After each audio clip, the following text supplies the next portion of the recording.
Hi, and thank you for tuning in to Cosmic Chronicles. I'm your host, Kyle Dayton.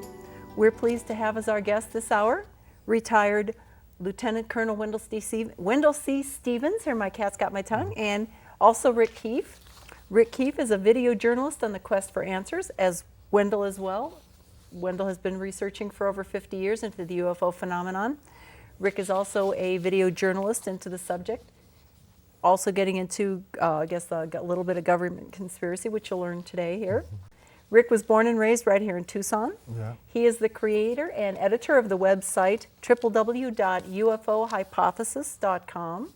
That is ufohypothesis.com. And Rick is also an aspiring filmmaker who is also an author. He's working on a book about philosophy as we speak. Well, not as we speak directly, but his current project, among many others, is a book of philosophy that Rick's working on. And in this hour, we will be discussing Rick's documentary video entitled S4 Informants, in an attempt to answer this very basic question: is there a secret cabal of certain multinational corporations working with our military using extraterrestrial technology, or are working now with extraterrestrial groups?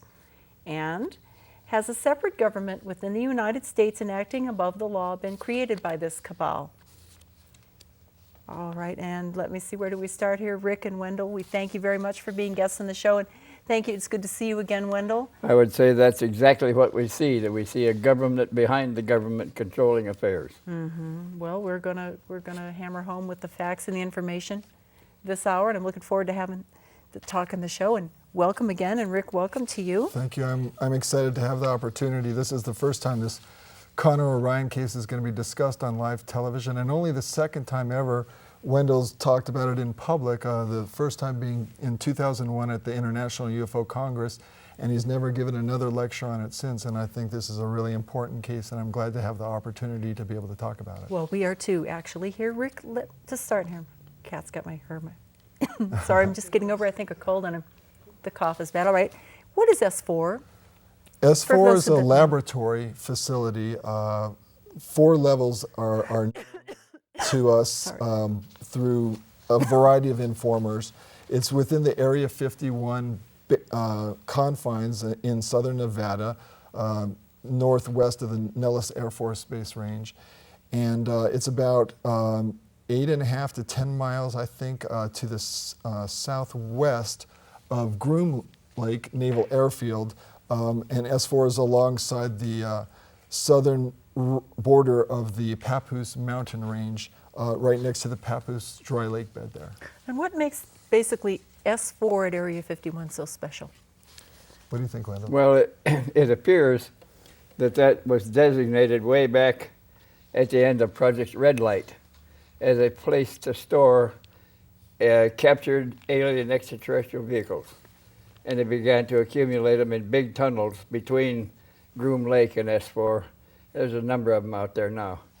And there's some specimens collected in a hangar facility at S4, according to the security guard that came to my house to tell me all about it. Yes, and that's where the documentary S4 Informers starts. Yes. It seems to begin back in 1991 when a man named, what he went by the name of Connor O'Ryan, he contacts you to give you what he claims are photos and evidence from S4 that there are flying disc and preserved alien bodies at S4. That's what he told me. And Connor claims to have been a SEAL, I guess what they call a Black SEAL, and also a sentry on level 2. He was assigned as a Marine guard at level 2 of S4, and he walked a regular beat inside.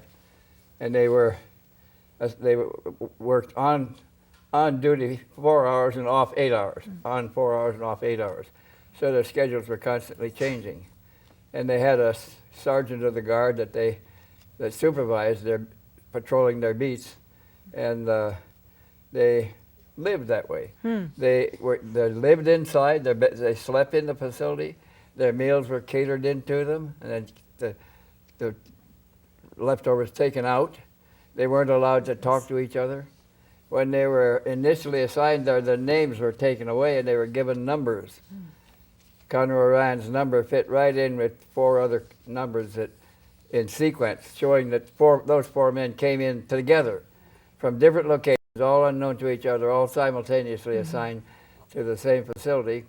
and also indicated the possibility that the team before them all left at one time for some strange reason also.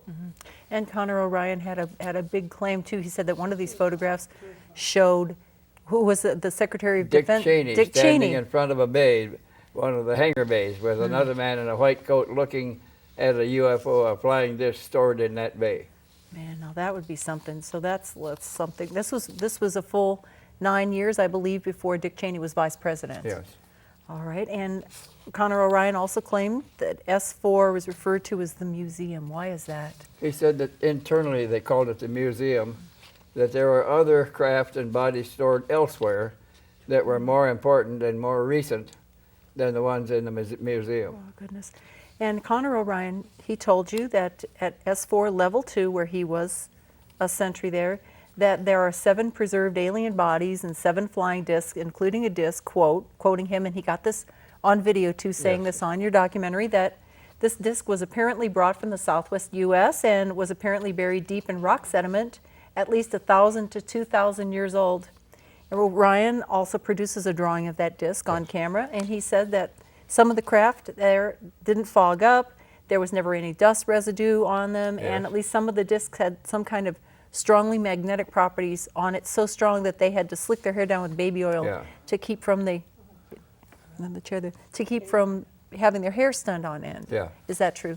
At this point, I'd like to also credit Wendell's grandson, Jim Cox, who did the videotaping of the testimony in which Connor O'Ryan, which was a pseudonym he was using, that wasn't his real name. Wendell later found out his actual name during the course of his stay at Wendell's home. And we can mention that too later too. But Jim Cox, Wendell's grandson, did a large portion of the filming and interviewing of Connor O'Ryan during that stay, and that was the second day. When you see the documentary and you get to see Connor O'Ryan's testimony, that was only the second day that Wendell and Connor O'Ryan were acquainted, and they filmed it on a hilltop because of Connor's deep fear that he was being pursued by Delta Force agents within his own group that were sent out to retrieve him and bring him back. So during this whole time, there was a feeling of paranoia, a lot of worry, and Wendell accommodated him as best he could in his home while the man gave testimony to Wendell about the different things that were going on within the S4 We facility. went out to a high point in the desert where we could see an approach from all angles,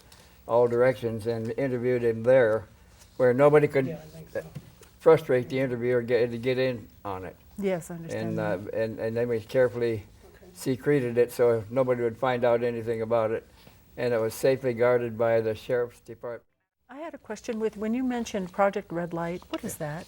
Project Red Light was the project to convert the Groom Naval Auxiliary Airfield from that status to Area 51. To a secret base, above top secret base. In fact, Wendell used to fly into Groom Lake on his way doing missions all the time, and one time they stopped him and said, you're no longer able to fly. Yeah.